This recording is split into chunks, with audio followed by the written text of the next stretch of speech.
Welcome Escambia County Public Schools to a Byte of Tech with your student data team. Are you searching for a solution to streamline your communication and save valuable time and tired of typing the same messages to students and users? If so, join us as we walk you through the steps in creating a template in the Focus Communication module.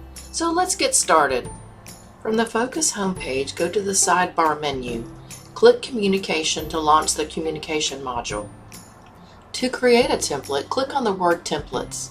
The Template tab allows you to create and save reusable messages to send to students and users. Click the pencil icon to create a new template. Let's add some options to make this easier. Enter a title in the provided text box. I'll skip the letterhead drop-down since it's not needed for my email. The Secure Email option requires parents or students to log into Focus to read the message.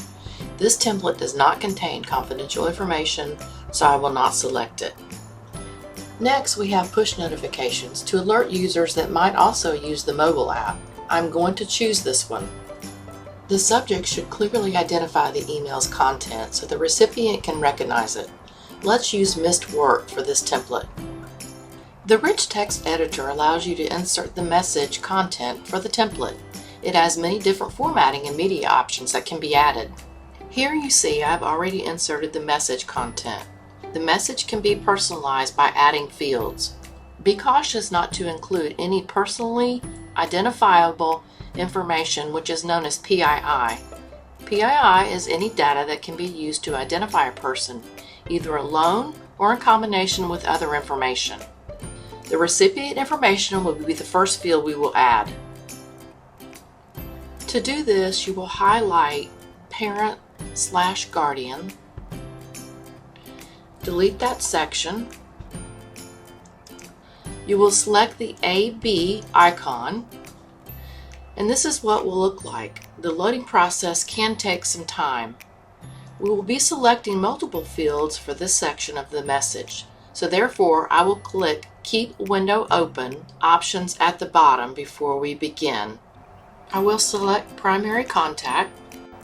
And for my example, I'm going to choose primary contact title and primary contact last name.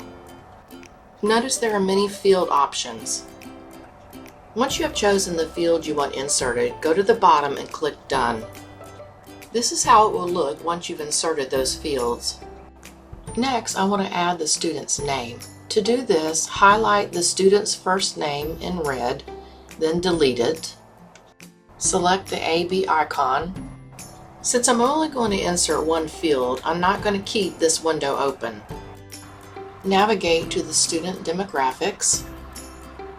Again, notice there's multiple options available for insertion. For this, I'm going to choose first, and then I'm going to click Done. We suggest you include the current date and time, as the gradebook grades can change, and the recipients may view this email at a later date. So I will highlight current date and time, delete it, navigate to the AB icon. We will scroll down and click on Report Details drop-down. Since I'm going to choose multiple options, I'm going to click Keep Window Open. So I'm going to choose current date and current time. Then we will choose Done. For easy access, I'm going to add a link to Focus. The user can click on the link and it will take them to the Focus login page. I will highlight this, click on the link icon, then click Insert Link. This will convert the text to a hyperlink. Notice I went ahead and inserted the student's name in the appropriate places. Finally, I want to include my name. I'm going to go to the Insert icon. I will scroll down until I see Teachers and Courses. I'm going to choose Homeroom Teacher - Room. Through the insertion of fields, a personalized message has been created. Now that our template is complete, we must click Save. The recently created template will display in the template list view. It will be available for use when composing a message to be sent within the communication module. By taking advantage of the features in the Focus Communication module, you can ensure your messages will be clear, concise, professional, and will save you time. Thanks so much for watching. Be sure to check out our other videos and fill out the content request form so we can keep making videos that are just for you, because this is a Byte of Tech.